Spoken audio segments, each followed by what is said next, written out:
Hey, welcome to Structure Fishing. I'm Jim Shell. In preparing my next talk, which was breakdown of Lake Wisconsin, enjoy doing these lake breakdowns. I started thinking about Lake Wisconsin and what I was going to say, any stories I was going to share, and it dawned on me that there's so much spoon plugging, buck perry, structure fishing history in Lake Wisconsin that I got to do a separate video just telling you basically how I got started into structure fishing, learning about buck perry. So let me back up and just give you a quick little history of my fishing at the time, just to set the stage. I grew up on the northwest side of the city, Chicago, and most of my fishing as a preteen, early teen was the only local pond or water I had was I'm trying to find it here was a park, Reese Park. I used to ride my bike there. It was, I don't know, maybe about a mile and a half away, something like that. And we go to Reese Park and fish the lagoon. And here it is, Reese Park's right here. And right here, Reese Park, Reese Park Lagoon. Uh, and I would spend my summers riding my bike up here, catching, from what I recall, bluegills and crayfish out there. And that's where I did most of my fishing when I was a little guy, young guy here. Um, and I fished on the week, a handful of trips a year, going out with my father. My grandfather was a really big fisherman. And in 1983, I graduated high school. And I went up my high school year up to a trip in Canada with a group. And we went all the way up to Red Lake. My first time ever going to Red Lake, Ontario. My first time ever going to Canada. It was with a school group, and we go to Black Bear Lodge, where I now have returned and gone back to. And this was in 1983. And everyone thinks going to Canada, it's nothing but a fish every cast, or at least every other cast, and all that. Well, it wasn't the case. Don't get me wrong. I had a great time. Back then, if you caught 10 fish a day, now it'd be like, wouldn't be, I would say, man, it was an awful trip. But back then, it was a pretty cool trip. You enjoy the trip. Most of the fun going up there was just the scenery, the remoteness, and just being up there. And I enjoyed it so much going up in '83 that I went back with a friend, Mike of mine, brought him up there. We drove up on our own in 1984, and we went back in '85 and in '86. And '87, we didn't have plans of going back up. Mike could not make it the week we'd normally go, which was usually early in the season, Memorial Day weekend, or that the week of Memorial Day weekend. And literally a week before, I called up and I says, "Hey, can I come up on myself?" And they, it's a slow week for them at the time. So they said, "Sure." So I went back to fifth year in a row in 1987 on my own and fished. And it was probably out of the 5 years in a row I went, that was the worst trip. I mean, I remember a couple one day only catching maybe two or three fish all day. I mean, I struggled. I mean, driving back home from that trip, I was really disappointed, and I was like, man, I wanted to learn, and wanted to catch fish. I think that's what made me where I can attribute all of my success was you have to have a desire to catch fish or a desire to learn, and I had that desire from being you know relatively skunked, not having really good or being upset with my fishing results. So let me back up. So this is 1987. In that time, internet wasn't around. The only access you had to fishing information were, at the time, a couple of magazines, Fishing Facts magazine and the In Fisherman. They were both weekly magazines, and you had a couple of fishing shows on TV. You had, I think, Babe Winkleman had a fishing show on TV, and so did the In Fisherman. And that's all the fishing information now you get, other than the fishing shows during the winter months. And Spence Petros. He was and Karl Maltz. Those were two writers or editors, I should say, of Fishing Fast magazine, and they were very well-known guys in the Chicagoland area. And Spence is still around today, and he's still very well-known, although he's mostly retired. But Spence taught fishing classes every year, and I went to his classes for I think at least 2 years in a row, maybe 3 years in a row. Mike and I, it was a good way to, uh, uh, pass by the winter months going to his classes, get a little pumped up and psyched up for fishing. And so we went to his classes, but I remember hearing Buck Perry's name mentioned every now and then. And I can't remember what the context was, but it was always his name mentioned every now and then. And I remember going to a seminar that Karl Maltz had on at the time during the winter, one of these fishing shows, where he talked about, I think it was called like, the ABCs of trolling spoon plugs. And he talked a lot about Buck Perry. So I heard Buck Perry's name mentioned quite a bit. Didn't know anything more about him. Didn't know that he was, at the time, didn't know that he was the father of modern day fishing. I just thought, probably like most people did, that, he made this lure called the spoon plug, and that, I thought his book at the time was just going out, a method of fishing. Uh, how to, just, you're going to buy this lure. I'm going to write a book telling you how I'm fishing this lure, and you're going to catch lots of fish. That's what I thought it was. And every picture I've seen of Buck Perry was him holding up big fish. So I got back from that trip in Canada in early June of 1987. I want to say, looking at a calendar, it was June 1st. Oh, I got a calendar right here. Um, I was fishing in Black Bear Lodge the last week of May. And I probably came back home on the 30th. And then on that Monday, and like I say, I was so pretty disgusted, not disgusted, but, not happy with my fishing results over there.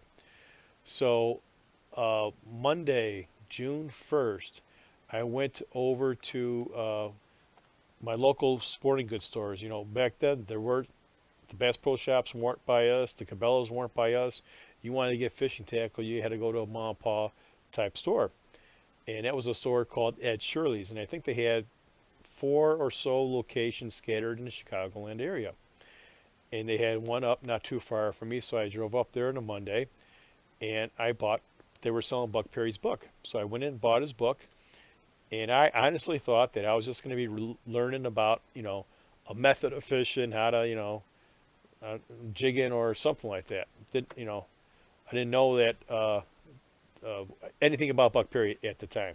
So I got home and I read the book, and the first night, Monday, I read the first 30 or 40 pages, and I was just blown away. I was like, wow, this is like the truth of fishing. This is like, people call it the Fisherman's Bible. And I was like shocked, not shocked, but I was just like in awe of what I was reading. It all made sense to me. It made perfect common sense.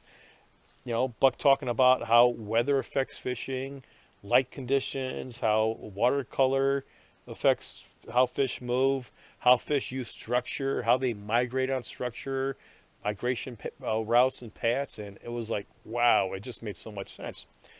I read that book in 3 days, Monday, Tuesday, and Wednesday. And I was just like, I don't know, almost shaking in a way. I was just so excited about this. It just opened my eyes to fishing and everything else. I went back to Ed Shirley's that Thursday of that same week, and I bought Buck Perry's trolling rod. It was a little fiberglass short little rod, the Penn 109 reel, his Noble trolling line, and a 5-pack of spoon plugs, and a couple extra ones, thinking, I better have a spare in case I lose one or something like that. So I bought all that stuff on Thursday, and then on early Saturday morning, I drove up to Lake Wisconsin. Now, let me give you some history. When I became good friends with my buddy Mike that would go up to Red Lake with me, Mike's family, or he had relatives that had summer homes on Lake Wisconsin, and that's the only place Mike had ever fished was Lake Wisconsin. So the previous, probably 83, in the fall of 83, And in 84, 5, 6, and 7, that's all we did was fish Lake Wisconsin.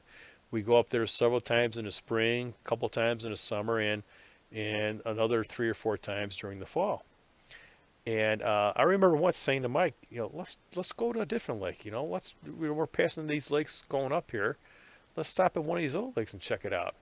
And Mike's advice, and it was good advice. I mean, if he's like, no, we fish one lake, get to know one lake really good inside out, and you'll just get better and better at fishing that lake. And I was like, oh, okay, it seemed logical. So all we did every time we got together and went fishing was going up to Lake Wisconsin. And my goal was to catch a limit of walleyes, which is 5 walleyes. And yeah, most of the time we'd catch one, maybe 2. I think one time we may have gotten 3 walleyes, but it was only like 1 or 2 walleyes that we would catch if we caught any walleyes at all. But my goal was to always catch a limit of walleyes. I wanted to catch a limit of walleyes at Lake Wisconsin. So after reading Buck's book, getting all excited, couldn't wait to get out there, I went up there and there was a boat rental place here called Red's. I'd rent the boat over here. And they knew me by my first name because we've been going up there, for several years. And I rented the boat, and I remember coming out here. I stopped probably right around here, I'd say. And the first thing I wanted to do was to see if these lures really ran at exact depths like Buck talked about in the book. So I wanted to prove that first. That's the only thing I was a little skeptical about. So I clipped on, say, a 200 series spoon plug with X amount of line. It should have gone, say, for example, 11 feet deep. So I've had the boat in about 15 feet of water, and I laid out the correct amount of line where that lure should be running at 11 feet deep, started trolling, and I'm in 15 feet of water. I'm watching my flasher that I had at the time. I'm in 15 feet, 14, 13, 12, then 11. And I'm thinking to myself, okay, that lure should be in about 11 feet right about now. And all of a sudden I felt bump, bump, bump, bump, bump. I felt the lure bump, and I'll never forget. I remember it like it was yesterday, that feeling of that lure bumping the bottom. It was as though I had my hand on the bottom of the lake, and I could feel it. I could feel, oh, yep, it feels like sand. Oh, I just went over something. It must have been a log or a tree down there. Oh, it's getting a little bit harder. I must be over gravel or some rock now.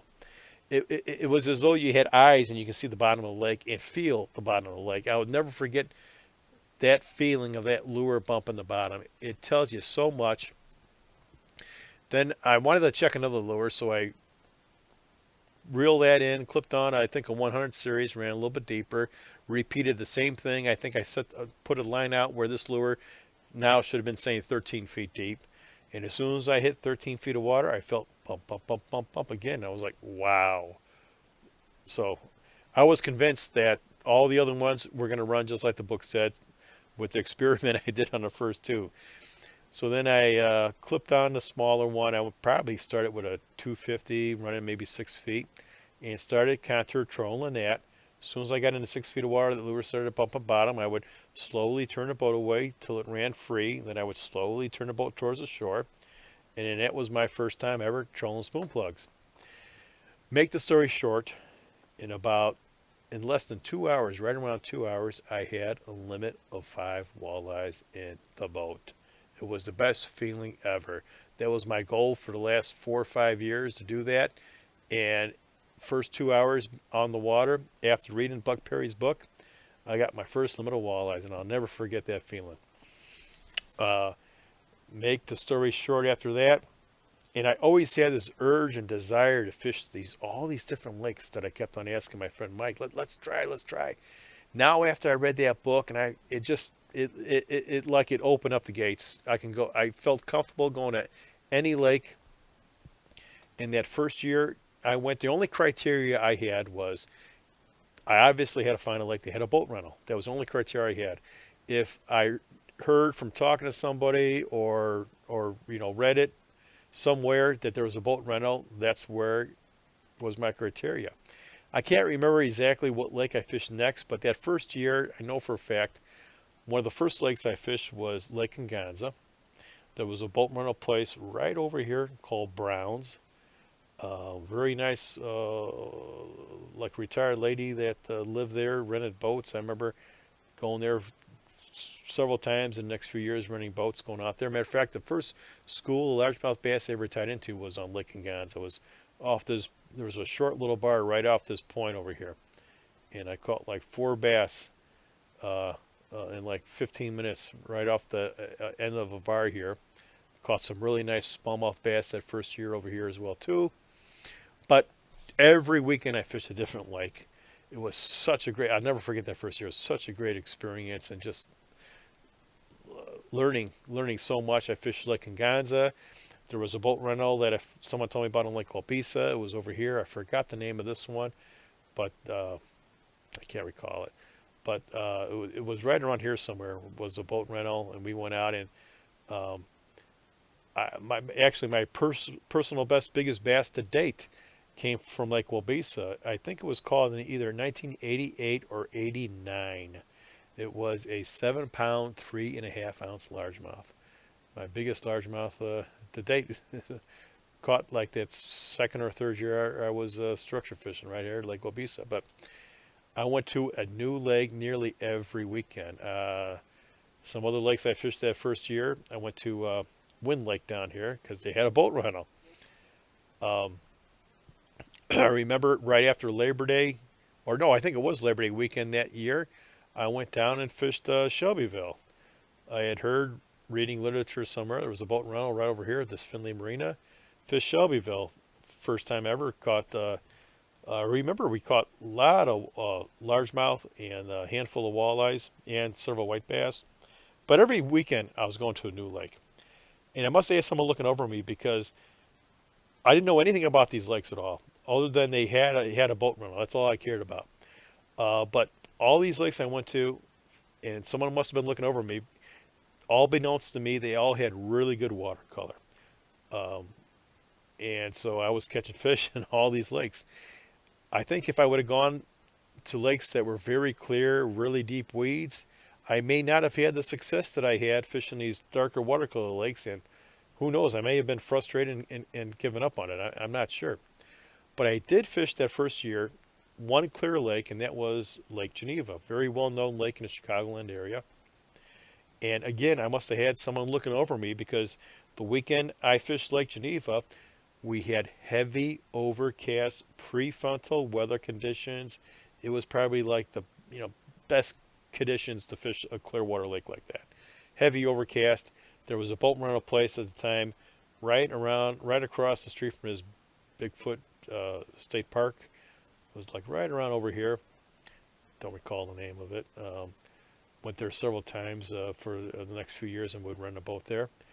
And I remember fishing, I think it's called the Flats, this area right over here. Golf course flats, if I'm not mistaken. And I remember I was trolling at, first time on a clear lake, but with the excellent weather conditions I had, I remember catching several largemouth bass across this deep weed line out here, and caught a couple of walleyes too. But that first year I spoon plugged, I'll just never forget it all. Going to all these lakes, new lakes every weekend. So to continue on with what happened to me, I was so excited. I think with a week or two later, I contacted Buck's Baits. I had no idea if this Buck Perry guy was even still around or what his history was. But I called Buck Baits and ordered the home. No, I'm sorry. Went back to Ed Shirley's sporting goods store, bought the home study course, read that, and then I called Buck Baits to order more spoon plugs to buy direct from them. So I put a big order of spoon plugs in, and I asked them if there were any clubs in the Chicagoland area, and they said no, no clubs that we know of now.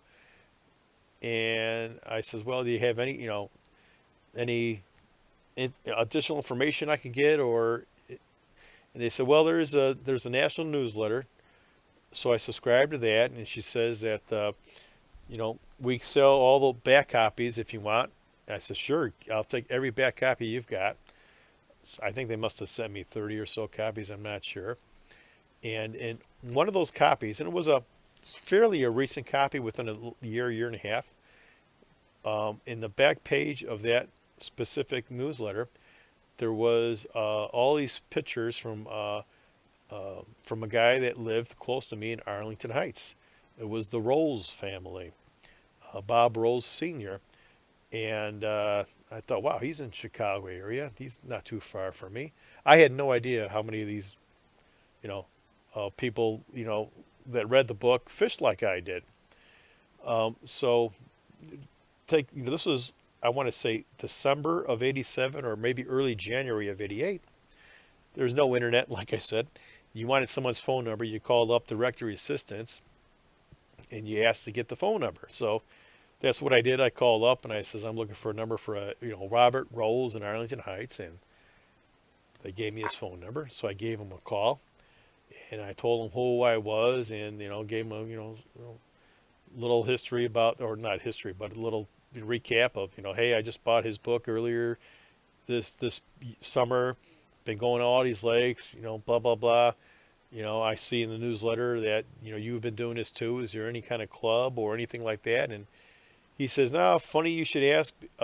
We're just in the process of getting one going. Give me your name and number. We get something going, I'll give you a call. I said, great. Within a couple of weeks later, I believe, I got a call from him saying, you know what, we're starting a club.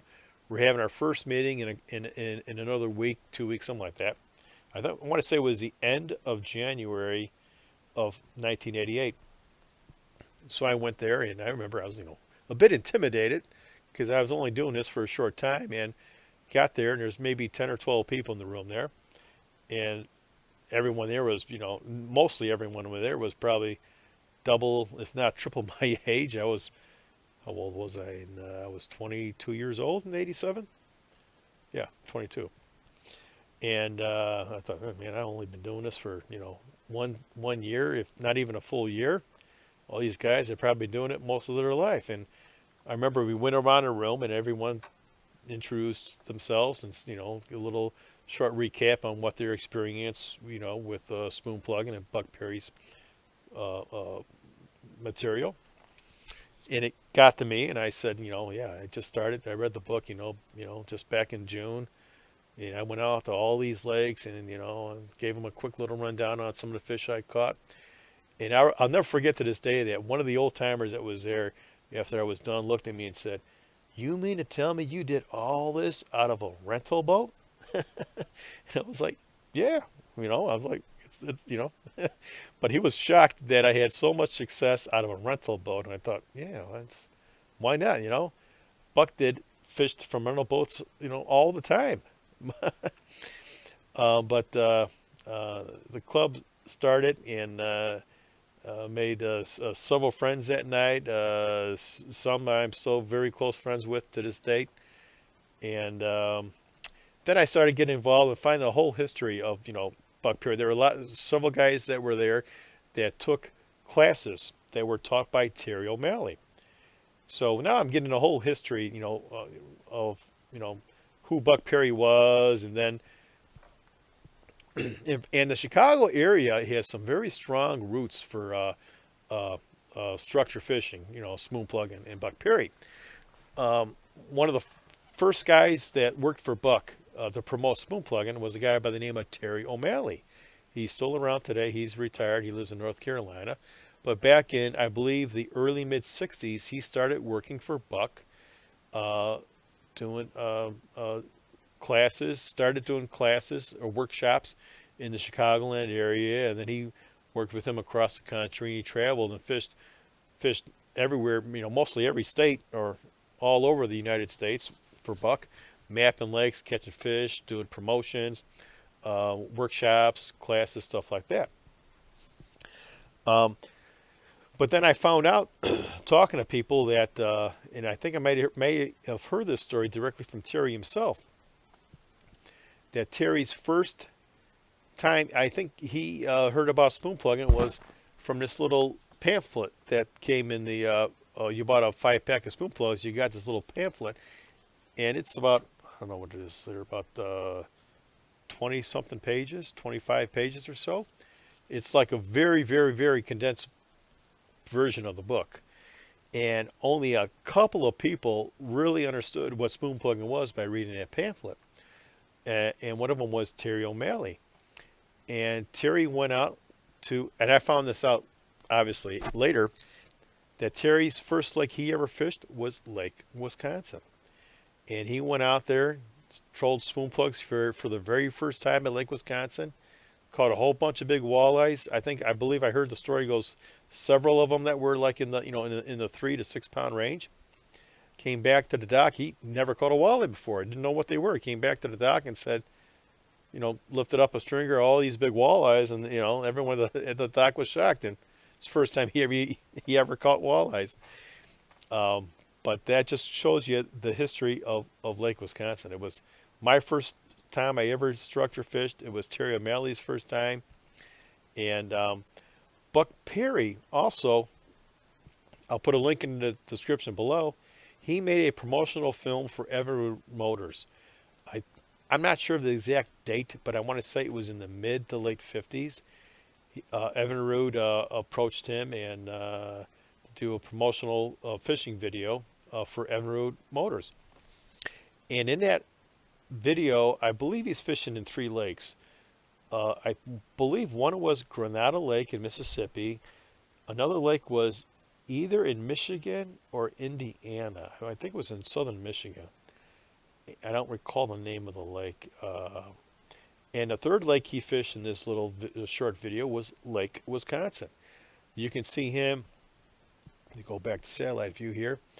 You can see in that clip, if you watch it, he's running a boat either right around here or right around here, because you can see the railroad bridge in the background. And it was in the fall that he was running it. And I remember hearing the story that back then it was primarily bass that was in Lake Wisconsin. It was shortly after that the lake population pretty much switched. The walleyes dominated and they took over, and it's been nothing but an excellent walleye lake ever since for the early 60s on through now. But there's just so much spoon plugging history of on Lake Wisconsin, and also Terry O'Malley, like I said, taught classes in the Chicagoland area, and probably was his best student he ever had was a guy by the name of Paul Prorock. Some of you old timers or may recall that name. He later wrote articles for Fishing Facts magazine. And Paul Prorock, I think it was his brother. He was fishing with his brother, or Paul was out there with his brother fishing Lake Wisconsin. I don't remember the exact date. I'd have to look it up here. But they caught the state record carp on a spoon plug in Lake Wisconsin. So, like I say, there's just so much history in Lake Wisconsin. So, when I was going to do the lake breakdown in Lake Wisconsin, I just started thinking about all this history on Lake Wisconsin. And I thought, I just got to tell a quick story here about how I started structure fishing and all the links there was to Lake Wisconsin on with Buck Perry. So yeah, I thought it was pretty interesting. One other thing I didn't mention, like I said, I grew up on the northwest side of Chicago, and ironically enough, the Linders lived, I think, within a mile and a half from me. They grew up in the Chicago too. I mean, they were like I don't know, 15, 20 years older than me, so they were probably living in Branson by the time I started fishing. But the Chicago area has some very strong roots for structure fishing, spoon plugging, and Buck Perry. Two of Buck Perry's closest friends that were really good structure fishermen were Don Nichols, who was an airline pilot for United Airlines, and John Bowie. I'm not sure if he was a pilot. I think he was a friend of Don's. He may have been a pilot for United Airlines too. And those guys were, matter of fact, in Buck's book, I got it right here. They refer to this as the Black Book. This is the first edition, which was published in 1973. But most copies were the second and third printing, and they had a green cover, and it's usually referred to as the Green Book. But if you open up this book, and one of the pages, pictures in here, in the back of the book, there's all these fish pictures. And one of these pictures, I'll pop it up on the screen here, was a picture of Don Nichols' father. They called him Pop Nichols, with a couple nice walleyes there. I don't know if you can see that there. That's that picture right there. Pop Nichols. That's Lake Wisconsin walleyes right there. But there's plenty of books, pictures in here of Terry O'Malley, and probably at least a third of the pictures that are in this book are lakes, uh, in mostly from southern Wisconsin, northern Indiana, southern Michigan. All in the Chicagoland area, which is a little interesting tidbit there. But so much spoon plugging history, and boy, like I said, it's ever since 1987, I just been fishing all these new lakes, and I just never lost passion or desire. And I think that's what I give my credit to. That trip was so bad for me in Red Lake in 1987. I was so, I don't want to say disgusted, but just, unhappy with my fishing results. That's what drove me to go out and buy this book. And looking back at it, I think that's the number one thing, is I had such a burning desire to learn, and I stumbled across the book, and it just changed my fishing life ever since then. Um, and I'm just going to mention right now, this book is still available. You go to bucksbaits.com. I'll put a link in the description below. You can go in there and buy the book. As a courtesy, I was selling these on Amazon for several years, just to expose the book, to help promote spoon plugging. Um, I was making maybe like $1.50 off of each book. Wasn't doing it for the money, but I was quite surprised at how many. I was probably selling at least one book a week and one home study course a week. I did that for maybe maybe 3 years, but it just became too much of a hassle. But they are still available. You got to go directly to Buck Baits to buy them. But hey, buy the book. This thing, first edition, like I said, was in 1973, and what is it? I don't know how many years is that now? 50 years later, 45 years later, whatever it is. All the information in this book is just as eye-opening now as it was back then. Most of you watching this video you're probably familiar with Buck Perry, but the few of you that are not, Buck Perry, father of modern day fishing, they refer to his book as the Fisherman's Bible. He was the one that coined the terms structure, breaks, and break lines, gave it the original definition and meaning. That's one of my biggest pet peeves. So many people out there use the term structure. Oh, we're fishing structure. They use it they refer to structure as breaks. But when Buck is talking about structure, he's talking about the bottom of the lake, and it is one of my biggest pet peeves, how that word is misused so often. The true definition meaning of structure is the shape or features of the bottom of the lake. 99% of the time you hear a fisherman talk about structure, he's talking about objects on the bottom, not the bottom of the lake, but like a sunken boat or a log. These are breaks; those are not structured. But anyway, getting a little sidetracked here. It's just one of my pet peeves. But just going on to say that Buck Perry is the father of modern day fishing. He's the one that coined the terms, coined the words structure, breaks, and break lines. He was the first one to talk about weather, how weather affected fishing, about how fish migrate, and how they migrate on structure.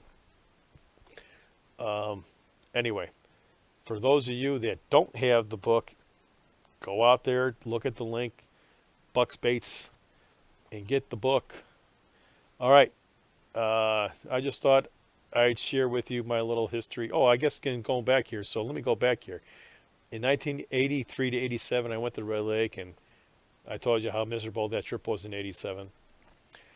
Now, I can't remember. It was 6 years ago now. I want to say it was 2015.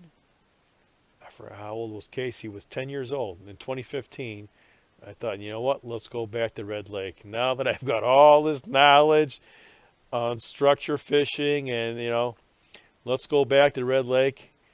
Now, once I know all this knowledge, we went back up there and it's become an annual trip once again. We've been going up there every year since 2015, with the exception of 2020. I mean, we just love fishing up there now. I look back, I look at myself, how my results were in 1987 to how my results are up there now, and it's just like you can't. It's so far apart, so different. And I owe it all to going out there and buying that book that early June in 1987. All right, my next video is going to be the breakdown on Lake Wisconsin. That will be coming out very, very shortly. And I'll have other lake breakdowns coming out as well, too. All right, thanks for listening to me tell my little story here, and thanks for watching.